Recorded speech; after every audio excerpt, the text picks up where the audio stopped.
Todd Johnson, our new friend. Todd, I hope you make a habit out of hanging out here All right. on the Natural Average Investor Show. He's asking, insurance has been a hot topic in Florida. How do you see insurance renewals affecting cash flow and overall returns for investors over the next several years? Great question, Todd. I'm going to take it from the perspective of somebody that purchased homes, call it a couple of years ago, or maybe 5 years ago, somewhere around there. And how are they going to be affected going forward? So if you think about how you made those purchases a few years ago or whatnot, you had a certain expectation for what your rents were going to be, and you had a certain expectation for what your insurance costs were going to be.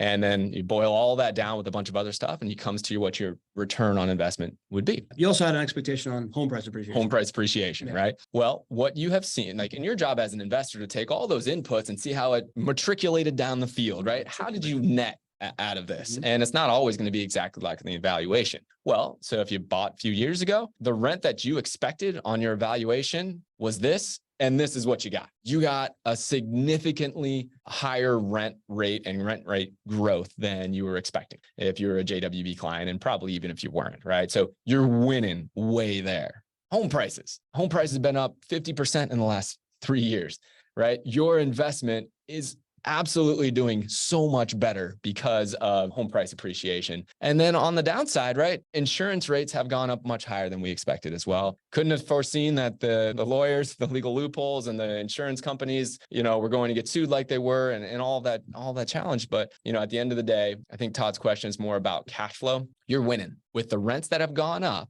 Even if you take the increase in the insurance costs into account, you're still winning on a cash flow basis. And then if you sprinkle on the 50% of home price appreciation, which you weren't expecting when you bought, you are really winning. So I think going forward, for those clients who have seen increases in insurance costs, when I look at their overall portfolio, expected returns versus actuals, they're better than they were expecting. And I feel really good about that happening going forward as well. We do expect that the insurance problem, the biggest problems are behind us. Doesn't mean that we still don't have problems, but the biggest problems are behind us. The state legislature has stepped in and solved what we hear to be 70 to 80% of the, call it, problems that we saw with the industry and number of lawsuits that were driving insurance companies out. So I do expect that to get better in the coming years as well, which will just increase returns for those clients that have purchased. So what I'm hearing from you is, first of all, Todd, we did a whole show on insurance about a month or two ago. If you look back in the back catalog of the podcast or the YouTube channel, whichever way you like to consume content, you're going to see like a big insurance update from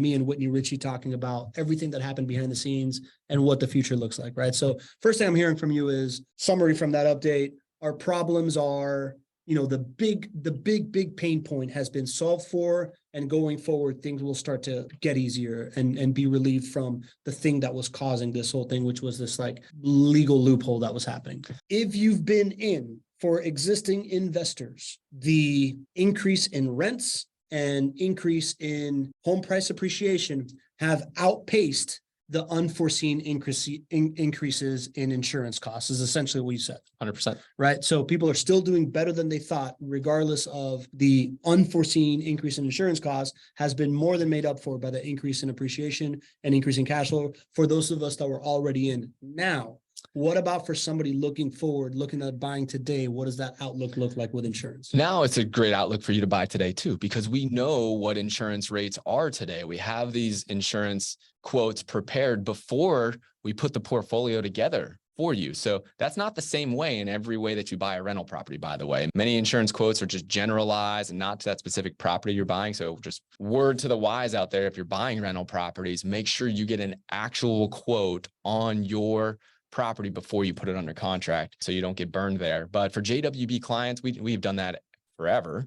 And the insurance rates are really well known now. There was a period where they were going up faster than we were expecting. Nobody knew why. And now, of course, that's all figured itself out. Now, if you're buying, you're in a really great spot. We have that quoted for you ahead of time. You can walk into this investment with confidence, knowing that we have expected a larger insurance cost because that's what the rates are right now. And you're still cash flow positive, and you're still, earning, call it a 9-10% return on investment every single year. So you're in a great spot there too. Awesome.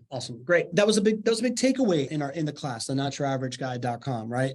On the insurance side, we talk about all the different cash flow killers inside the class and how to prevent it on day one and how to avoid them going forward and the things that you got to know getting in. One of them is that when it comes to insurance, when you are investing in a rental property, Insurance is one of the numbers that you should have it in writing, knowing exactly what it's going to be. No surprises on day one, because it should be there. Not an estimate, not a we believe it's this or that. You should already have a quote with the person that's bringing you forward this deal, and that number should be locked in, at least for the short term. 100%. Yeah, cool.